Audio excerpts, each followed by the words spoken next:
Good evening, everybody. I will do my best to start and end on time. However, when it's over, I am more than happy to stick around as long as is needed to answer any questions. So if you've got all the information you need at 7:30. All right, thank you so much for being here. You want to stick around and ask me some questions, I'll be here as long as you need me to. My name is Michael Dragan, and I'm not like sick, but something is wrong with my voice. Maybe it's something about being back to school and talking all day, every day, but I do not have much of a voice, so I'm very thankful for the microphone. I don't usually sound quite like this. But I am Michael Dragan, the primary band director here at Heritage. There are a couple others that I'll mention later, but I'm the lucky one who's the main person who will work with your students every day. Just welcome to the Liberty Band's tradition.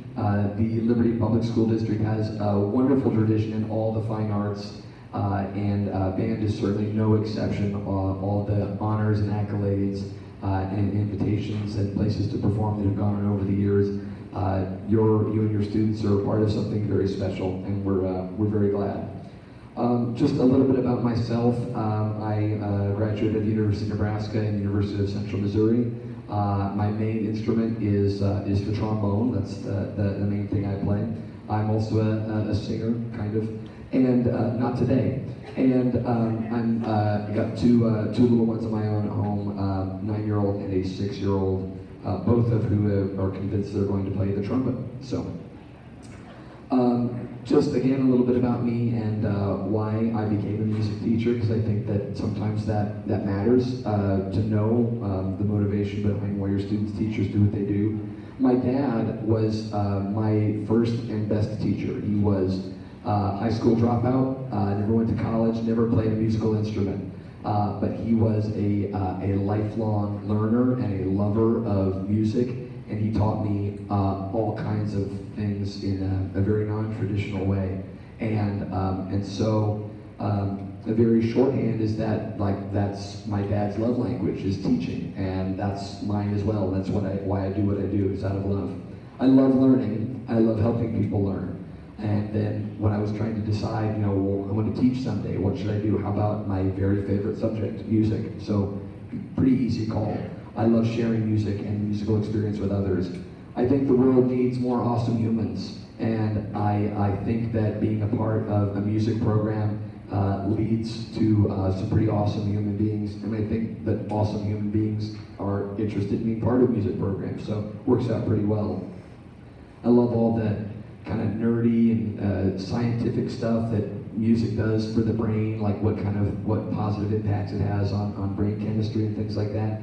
And I love all the stuff you can't prove or study or have as data points that it just does for the soul and as a person. And I think that band kids are the best kids. When I say that, I don't mean in an elitist way. I just mean that, the same way that, pizza's the best, tacos are the best, and cheeseburgers are the best. Just band kids are just the best. I love getting to work with the best kids every day. So that's why I became a music teacher. There are other teachers that are here at Heritage Middle School for band. Dr. Doss and Mr. Fuller are band directors from Liberty North High School, and they come down to Heritage 1 to 2 times a week to work with all the students. And then the other 4 names there, some of whom are some of your students unfortunately will not ever meet, because they are actually high school students. They're high school interns, and the time of day that they can come to the school might not line up with when your student has band class. I believe that Lucas Wallace is somebody that some of your students will see, but the rest of them may not be here very often during when your child's band class is, but I wanted you to know about that. Kind of what we're doing right now in class, we're doing some connection building, getting to know each other, and kind of cementing the idea of band as a family. We're also going to get started.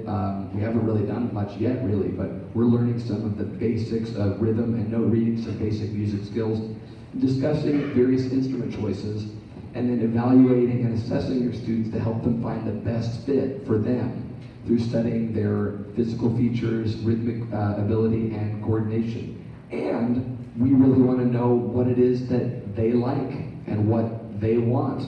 because we want to match them up with something where they're going to be successful, but we also want to match them up with something that is going to suit them.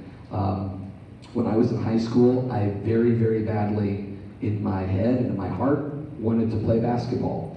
But my body and the coaches of the team had some different plans for me, and basketball was not one of them. So even though that's something I really wanted to do, it wasn't a good fit, and trying to make myself do something that I wasn't going to be successful at was not going to be a good bet. And so we want to make sure that we take into very strong consideration what your students want and what they feel in their heart, but also to help steer them toward one where they're going to be successful, and not try to put a square peg in a round hole. So we work together and really try to balance those things, and work with you to make sure that we know what's going on and what's going to be best for your student. So that question, what will my child play? Well, once we've had the time to interview your student about some of their preferences and maybe let them try a few things, you'll receive an email with what is a final recommendation. And it is my hope that by the time that email comes out, it is just confirmation of some discussions you've already had at home and not a surprise. Like your student and you have been talking at home, well, I'm trying to decide between the trumpet and the clarinet, I'm not sure. And your discussion at home was that you as the parent are like, well, either one is fine with us, that's great, and you find out, great. Or maybe you've reached out to me, or your student has told me, hey, we are really heavily leaning toward the trumpet because it's something we already have, and that's going to save us a lot of money to be able to use this trumpet that we already have. Can you really make sure that you look at them for that and evaluate if that's going to be something that fits at all? But hopefully, like I said, that discussion will be a natural evolution toward your student playing what you think they should play, what they think they should play, and what we think is the best fit for them. That's always great when that happens that way. I will share that when I was in middle school, it was time for band for me. I had my top 3 choices. We had the students actually rank their top 3 choices today. My number 1 choice was the trumpet, my number 2 choice was the trombone, and my number 3 choice, I think, was the saxophone. And I tried all of those, and my band director said, you know, trumpet would be okay, but you're really a natural fit for the trombone. And I was like, well, okay, I'll do, even though that's my second choice, let me do the one that's a better fit for me, of course. And it worked out really well. I'm really glad that they had that input rather than just saying, well, you know best, you do what you like the best. And again, that is very important, what they like, but we also want to take all of our years of experience into consideration and help them discover what is going to be the best fit for them. We actually, like I said, did a survey today in class, and one of the other things we consider, in addition to what your student likes and what they want, is the kind of band experience they're going to have. There are a bunch of analogies that we've used. I think Dr. Doss spoke to them today in class about how with a football team, you can't have 17 linemen and 12 quarterbacks and no receivers. That's not going to be a football team that's going to be very successful. I talked to the students the other day about the recipe for a chocolate chip cookie. I had a neighbor that made us chocolate chip cookies every year for Christmas, and one year, I guess she just made a mistake and she mixed up the salt and the sugar. So these chocolate chip cookies had a lot of salt, very little sugar, and they were disgusting. They were awful cookies. They had all the right stuff in them, but they didn't have them in the right amounts, so that the cookie didn't really work. And so like just currently, and of course kids are absolutely allowed to change their mind, but based on some of their preferences so far, at least people that were here today, that is what the band would look like if everybody got their first choice. And as you can see, it is very heavily skewed toward being trombone, percussion, and some friends, right? And so this would not be, like if this played out this way, this would not be the best situation for everyone. Like, well, everyone gets what they want, their first choice, but then the band that they're in isn't super successful. So we don't know what the trombones that have that as their first choice, we don't know what their second choice is. Maybe their second choice is tied with their first choice, and maybe things will work out. Maybe some of those people will try the trombone and realize, oh, this isn't what I thought. It's not the best fit for me.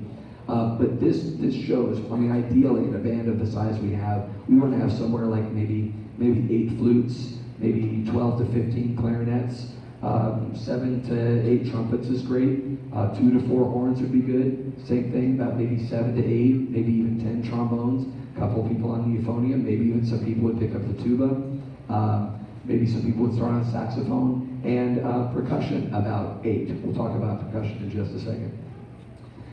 How do you get an instrument for your child? Well, there are a couple ways. Some people do choose to go buy an instrument, which is, that's awesome. And compared to renting, you do end up saving money in the long run, but you're taking a big chance, right? Because that's a pretty big commitment. So we really recommend the rent-to-own programs offered by Palin Music, which is right here in town, and Meyer Music, which is down the road in the Boardwalk, Zona Rosa shopping areas down there. When you rent an instrument, it's a rent-to-own program, so you pay a certain fee every month, and after a certain amount of time, it's yours. You own it. Also, when you are renting an instrument from Meyer or Palin, repairs are included. Like, so if something were to happen to the flute while you're renting it and you need to get it fixed, that is built in to what you're paying for the length of time that you're renting it. So there's a pretty good reason that we would recommend the renting. If you picked up one of the turquoise sheets as you walked in, that has our recommended instruments and supply list, and Palin and Meyer are retailers that fulfill those requirements. So there are lots of kinds of instruments out there, lots of brands of instruments. Some of them are great, some of them are okay, some of them are not so much. And the problem is that some of the ones that are not very good, you can't tell by looking at them. They might look fine. There are massive retailer websites that I'm sure you use on a regular basis and maybe see their vans driving through your neighborhood. That's maybe not the best place to get an instrument because they're not an instrument, it's not their specialty. There are big box stores that sell things that look like instruments. That wouldn't be a great way to go either. I always think of it this way: if you had a student, you had a child, 6 years old, 7 years old, dressed up like a football player for Halloween. So cute, right? They got their little jersey and their little helmet. That's great. When they get into middle school or high school and want to play real football, you wouldn't let them use that helmet because it's not a real helmet. It's a toy. It looks like a helmet, but it doesn't function with all the advanced features for safety that a real football helmet would have. Same thing. There are. I mean, my kids have I think a saxophone and a trumpet toy at home. They're not the real instrument. And so we use Meyer and Palin because we have years of history with them and trust them and know that they will take care of you and give you great customer service. So that's why we recommend that. If you have something, pardon me, if you have something at home, Uncle Bob's trumpet, Aunt Susie's clarinet, there's a decent chance that it's a fine instrument, that it's going to be a quality instrument. The thing we want to check out, though, is how long has it been sitting in the closet or the attic? Because if it's been sitting around a long time, things may have rusted, things may even get moldy, it may be unsafe to play. And so if you have something at home or something you're borrowing or getting from a relative or a friend, I'd love to check it out. Have your student bring it to school, just make sure their name is on it. Let me look it over and I'll let you know if it's ready to go or if it's like, oh, this will be ready to go once you take it in for cleaning and disinfecting and fix a few of these things. So if that is your situation, there's a very good chance that the instrument they have is going to be fine. It just may not be good to go immediately right now. The instruments that are in beginning band, the ones that we focus on are highlighted, or not really highlighted, in bold. Flute, clarinet, trumpet, trombone, percussion, French horn, and euphonium. There are other instruments in the band: oboe, alto sax, tenor sax, bassoon, bass clarinet, baritone sax, and tuba. Typically and historically, we don't start that many people on those. We have, just last year we started somebody on the bassoon. It worked out really well for that person. Sometimes somebody does start on a saxophone. Sometimes that works out really well. If you're one of the people, if your student has a really burning interest in one of these ones that's not written large, talk to me. Let's figure it out. Like I said, the student last year who started on bassoon, it was absolutely the right and best choice for them. That's not meaning that it would be true for everybody else. But if you have questions about these other instruments, let me know. These, flute, clarinet, trumpet, trombone, percussion, oboe, alto sax, tenor sax, those are things we rent from the music store that you would take care of, and eventually it would be yours. The instruments on the other side, bassoon, bass clarinet, bari sax, French horn, and euphonium and tuba, typically those are rented from Liberty Public Schools. They are quite expensive, and the monthly cost of renting a tuba on your own would be very, very high. And so Liberty Public Schools has many tubas, and we rent them to you for $300 rather than you trying to rent to own something that might be, I wouldn't even know, $200 a month to rent a tuba from a music store. It can be a lot. I have had some students in the past rent their French horn and euphonium from the music store, specifically so that it can eventually be theirs. When you rent a French horn or euphonium from Liberty Public Schools, it stays ours and doesn't ever become yours. So if that's something you may want to consider, and I'd be happy to have a discussion with you on a case-by-case basis for that as well. But those are instruments that you rent from the store versus from the school. Speaking of percussion, so we talked about this today. Percussion is a very attractive option to a lot of people. Number one, when people think about percussion, especially students, they think about drums. They think about sitting down at a drum set and rocking out, which is awesome. Or maybe they think about how much fun they had in elementary school music, playing on those Orff instruments, playing on those keyboard instruments, or hitting tambourines or things like that, having a great time with that. They think, oh, percussion, I like that. It's something I already know. Percussion, when you get into the school band, is quite a bit different than the experience they have. And some of them may figure out what that is and go, yeah, awesome, that's definitely what I want to do. Or they may go, oh, it's not playing the drum set? It's not doing that other stuff like I did in elementary school? Oh, okay, well, I had the wrong idea. Never mind. So percussion does include keyboard instruments like bells, xylophone, and marimba, which are set up like a piano keyboard. So we often tell people that if you have piano experience, that could be a significant advantage for you if you're starting percussion. It is not a prerequisite. We don't say you can't start percussion if you haven't had piano, but I can tell you that those that have that piano background really are able to start off and hit the ground running because they already know the setup of the keyboard. It also includes battery instruments, stuff you hit that doesn't have a pitch, like the snare drum, the bass drum, and the timpani. Does not include drum set in school band. Drum set is something that's available later on when there is a jazz band that meets outside of the school day. But again, there's only one at a time, one drum set. And we must limit the percussion in numbers in a way we don't have to limit clarinets. You could have 30 clarinets in the room because everyone's bringing their own clarinet, and they take up about as much space as this microphone. And marimba takes up a huge amount of space. You're not going to be bringing that back and forth from school, and there are only so many that can fit in the band room. So there's another reason why that needs to be limited. Percussion requires twice as much practice because students are basically learning two instruments, keyboard and snare. Piano background, I mentioned that. And private lessons are highly recommended simply because of the nature of learning two instruments at once. And we have some great teachers here in town that we can recommend. If percussion, like almost any instrument, but percussion especially, if it is the right fit for your student, it's awesome. It is so awesome to see a student who is meant to play percussion. And it's so frustrating and a little bit sad. You see somebody who does, it's like if you watched me play basketball, you would also say, oh, that's sad. That's very sad. I can't watch that anymore.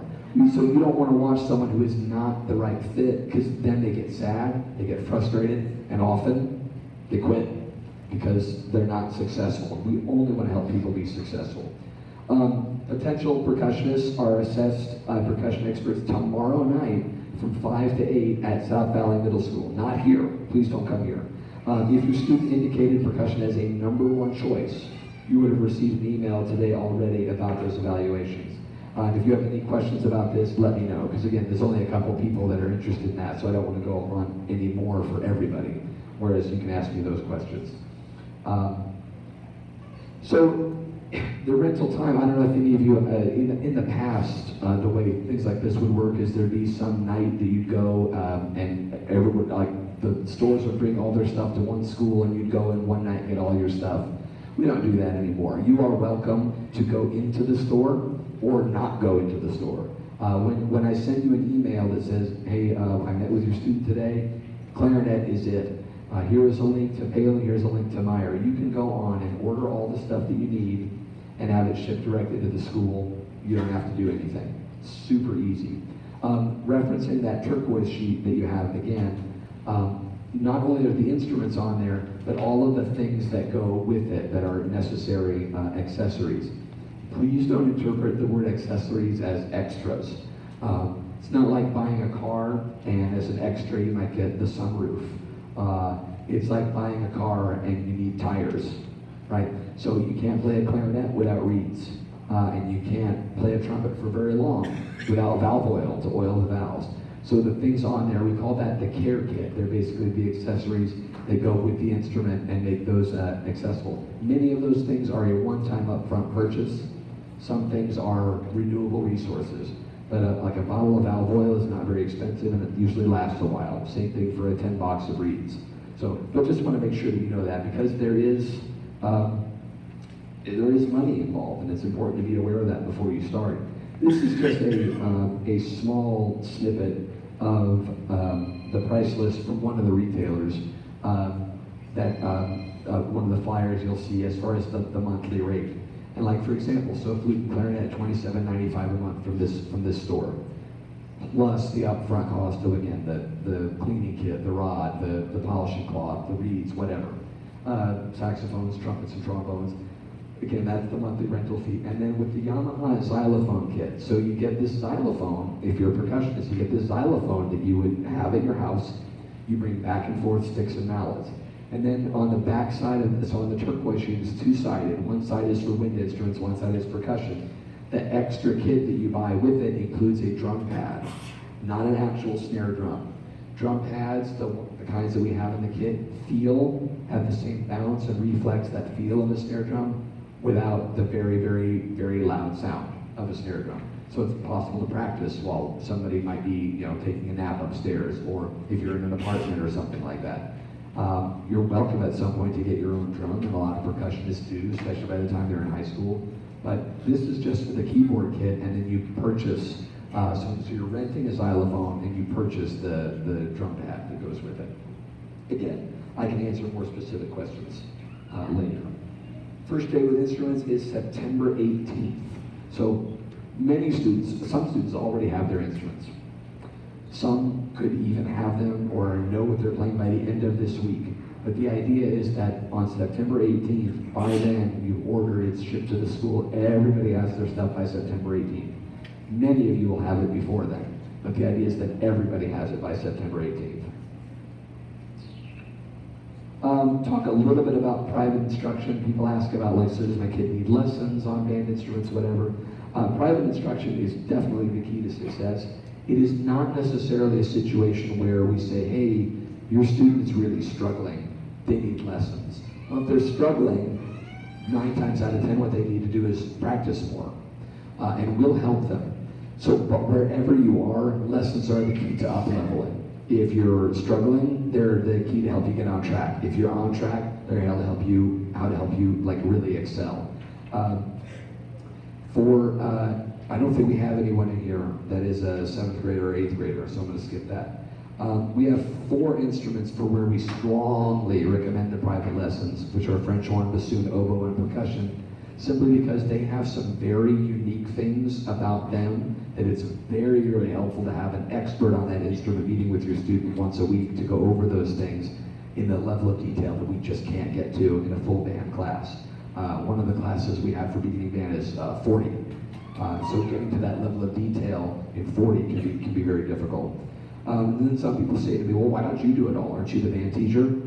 Absolutely. But just as a point of reference, this is all the specialization that they have, and Dr. Doss tells me I haven't even scratched the surface of how many coaches the football team has at North. But you see that every position on the team has its own special coach. There's the head coach who oversees everything, and then a coach for each kind of position on the field.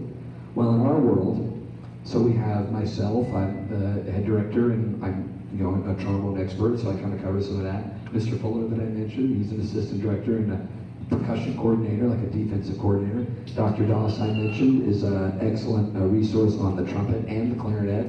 And then everything else, well, we don't have specific experts on those specific things. I teach music, and we teach band. But like to get a really good clarinet teacher, that would be something you look into private lessons. Do you need them right now? Absolutely not. But it's always something you want to have in the back of your mind, because if you're interested in up-leveling, like if this is like, your kid's like, I don't just want to do this, I want to do this. Let's start talking right now about places where you can go, where I can help you be more successful. For daily practice, that is really the key to success. And the key to making that work, am I going to make it? All right. The key to making it work is scheduling the practice, figuring out a consistent time and place where that can be done. 20 minutes a day is a good target, but that is just a suggestion. Some people, if they practice really efficiently, can get done in 8 minutes, what other people get done in 30. So but scheduling the time, making it a plan, not just practice sometime. How about practice right before dinner, right after dinner, practice here at this time. Just make a plan, because it's a new thing. Your student up until now likely has not been practicing an instrument, or at least not the band instrument, in their home and in their schedule. And so finding where that's going to fit. So a dedicated space, a designated time, and a music stand is part of the equipment. We don't do practice cards or journals. Occasionally we'll do some reflection on that, but we have found in the past that practice records were just an opportunity for students to maybe not quite be as truthful. And what we want to do is just instill the idea that practicing is fun because you get better at it. I don't know if any of your children play video games, but if they play video games, they're not getting graded on that. They play because it's fun to engage with that and to literally go to the next level on the game. And that's what we want them to feel like when they're playing their instrument, that they are up-leveling. And the way that you can encourage and help your band student is, again, to encourage and facilitate that practice and to praise progress. That's really, really important. One of our core beliefs here at Heritage in the band is we praise progress, not perfection. Because sometimes you're going to hear some really funky sounds coming out of the kids' room while they're practicing. And then the next day, fewer of them. That's progress, so we're excited about that. Every time they play, good for you for getting better at that. Good for you for taking that step to get better. So it's really important that that's the attitude of praising progress. And then make sure that they do get to their performances. There are 3 performances this year. They're on the lavender calendar that you picked up, December, February, and May. And then people do always at least care a little bit about grades. This is an interesting subject to do grades. We are constantly in the mode of assessing people. We're watching the way they sit, we're listening to the way they play, we're watching the behavior, we're checking on them playing by themselves, we're walking around the room while they're playing. So we're always assessing it. I am not a real big user of Canvas. I have not found that it is particularly useful 80% of the time for my content area. I think it's great for some other content areas. Every now and then I post things in there that they'll need, and I will make sure they know about it. But Canvas isn't a real big check-in spot for band. Power School, we grade with that 4-3-2-1, and the idea is that the same assignments stay in there all semester, and then we are just updating the progress. Like based on where we think they should be in October, they're at a 4. But if they stayed there, then by December that would actually be maybe a 3 or a 2, because they didn't actually make that progress. I could talk more about that later. That's not really the exciting part. The exciting part is that I finished at 7:29. That what I'd love to do is if anyone out there is confident and brave and has a question that they know is not just for them, that would maybe be beneficial for everyone else to hear, I'd love to take that right now. Yes? Uniforms. What are they to wear to performances? I'm so glad that you asked that, because I made, she asked about uniforms. For the beginning band students, there isn't one. I noticed today an error that I made. We have not, I have field trip forms that I had some of you sign. And in the past, we've never had field trip forms for the sixth graders. So the field trip form was pre-filled out with some information that applied to seventh and eighth graders. It said something about wearing all black and band polos and something like that. And somebody just pointed that out to me today, because that is true for seventh and eighth graders. For your students, we just dress nice. Dress like you're doing something important, dress like you're doing something special. You know, like a no t-shirts, no jeans, no tennis shoes, you know, no flip-flops, that kind of a thing, no hoodies, it's just what your version of dressing nice. Thank you for asking that, to help me correct that mistake. Good evening, parents and students. We want to thank you so much for joining us tonight for Back to School Night. We appreciate your attendance this evening, getting to know the classes and your teachers. We want to go ahead and let our teachers know that their families are waiting for them at home, and so at this time we are going to... You don't know what my family's doing. Again, thank you so much for joining us. They're glad I'm gone. If you have any other further questions, feel free to reach out to your students and teachers. Thank you and have a great night. It's great to be an Eagle. Like I said, I very much want to respect your time, but my time is for you as well. If you've got some questions you want to ask me, please feel free to stick around. Otherwise, it was nice to kind of meet all of you, and please feel free to reach out with any questions tonight or an email or phone calls tomorrow. Thank you.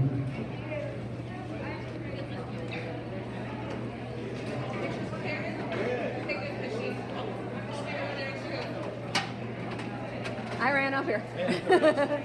Hi, I'm Blood. You have one.